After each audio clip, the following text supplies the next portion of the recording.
Question number 6. In line 15, hurdled coats refers to what? This is a question where vocabulary is very important. Hurdle can mean an obstacle, and it can also be used as a verb to mean to enclose or fence off something with hurdles or obstacles. A coat is a shelter for animals, so knowing those two things, let's look at the choices. A. Natural obstacles. We do have obstacles here, but they're not natural. We have a shepherd pinning their sheep in the hurdled coats. So these are something that can be pinned or closed and fastened by the shepherds, so they're not natural, and we can eliminate A. B. Fenced enclosures. If you know that one of the definitions of hurdle is to fence off or enclose something and that coat is a shelter, you'll know that this is the correct answer. Shepherds pin their flocks in hurdled coats or fenced enclosures. That makes perfect sense, and B is correct. C. Blocked paths. No, the shepherds don't pin their sheep in blocked paths. This is incorrect and it's insupportable. D. Steep heels. This doesn't make sense at all. E. Wool garments. This might throw you off only if you're mistaking the word coat, C-O-T-E, with coat, C-O-A-T. And so the answer is B. Fenced enclosures. Question number 7. In line 18, the rich burger is analogous to what? Analogous means compared to, so we're looking for the analogy or the comparison that Milton is making. If we read the lines in question, we see, or as a thief bent to unhoard the cash of some rich burgher, whose substantial doors, cross-barred and bolted fast, fear no assault, in at the window climbs or o'er the tiles, so clomb this first grand thief into God's fold, and so since into his church lewd hirelings climb. We have Satan as a thief wanting to unhoard or steal the cash of the rich burgher or a wealthy man. As the thief climbs into the window to steal the cash of the rich burgher, and then we see the comparison that Milton is making down in line 21. So, or in the same way, this thief, Satan, climbs into God's fold. So if Satan is a thief, then the rich burgher is God. And the correct answer is B, God. Taking a quick look at the rest of the answers. A hireling. Hirelings are mentioned in the last line, but the hirelings are climbing into the church just as the thief climbs into the window. So the hirelings are analogous to Satan, and we've already established that Satan is the thief, so he can't be the burgher. C, Satan. Again, Satan is the thief, not the burgher. D, traveler. There is no traveler mentioned other than Satan, and Satan is the thief. E, a wolf. The wolf is part of another comparison, and it's a comparison to Satan. So all of the choices except for B point back to Satan, and we know that's not right. The answer is B, the rich burgher is analogous to God. Question number 8, the subject of fear in line 19 is what? Let's look back at these lines. Or as a thief bent to unhoard the cash of some rich burgher, whose substantial doors, cross-barred and bolted fast, fear no assault, in at the window climbs or o'er the tiles. If you read the whole passage carefully, you'll see that we can eliminate shepherds and flocks immediately. They're part of the complex clause that goes before this.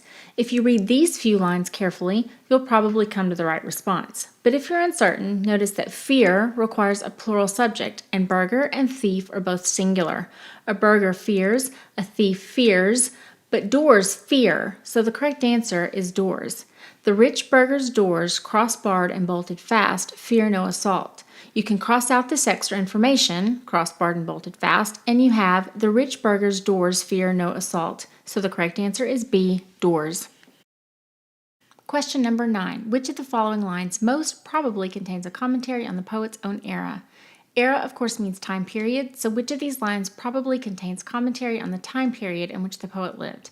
A, line 9, due entrance he disdained and in contempt. This is just part of the narrative, describing Satan's contempt for the rules. B, line 7, one gate there only was, and that looked east. And here we just have a description of the gate. C, line 2, Satan had journeyed on, pensive and slow. Here we have some description of Satan, but nothing that pertains to a particular time period. D, line 10, at one slight bound he high overleaped all bound. Here we have Satan leaping over the wall or boundary. This is just part of the narrative still. E, line 22, so since into his church lewd hirelings climb. Here we have something a little different. The poet says, so since into his church lewd hirelings climb. The word since here indicates that this occurred since the time or after the events already related in this passage. He is saying, since the time that the first grand thief, Satan, climbed into God's fold, lewd hirelings have been climbing into God's church. The fold, or the sheep pen, is a metaphor for God's church, and this is a commentary on the way the poet viewed the church at the time of his writing, as if lewd or sexual and worldly leaders had been coming into the church following Satan's example. So the correct answer is E, line 22.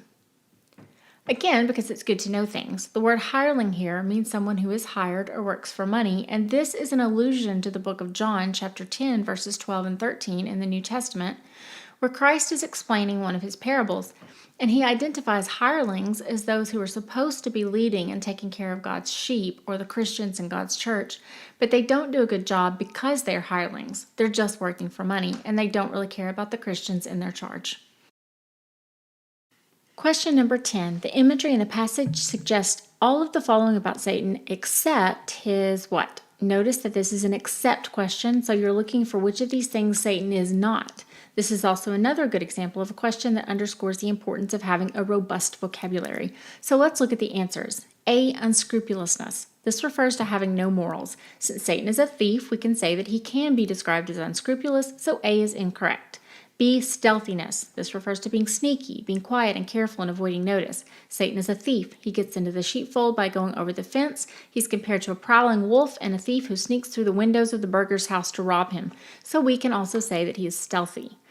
B is not the correct answer either. C, rapaciousness. This word refers to always wanting more or being insatiable. Satan is a thief. He wants the sheep. He's compared to a thief who wants money, so he certainly wants more, and he can be described as rapacious. So C won't work either. D, stupidity. In the second line of the poem, Satan is described as pensive, which means thoughtful. While pensive is not really the opposite of stupid, still, to be pensive is an indication that he isn't stupid. He's thinking deeply. Also, he's successful at getting into the fold, which implies cleverness. There isn't really anything in the passage that implies that he's stupid. Of course, you could try to argue that to rob God is stupid, but that isn't really suggested by the passage, and the question is about what the passage suggests. So D is a good answer. E, pride. In line 9, we see the Satan disdaining to follow the rules, contemptuously jumping over the fence. Contempt for rules indicates pride, as if one is above such considerations, so E doesn't work either. And that leaves us with D, stupidity, which is the correct answer.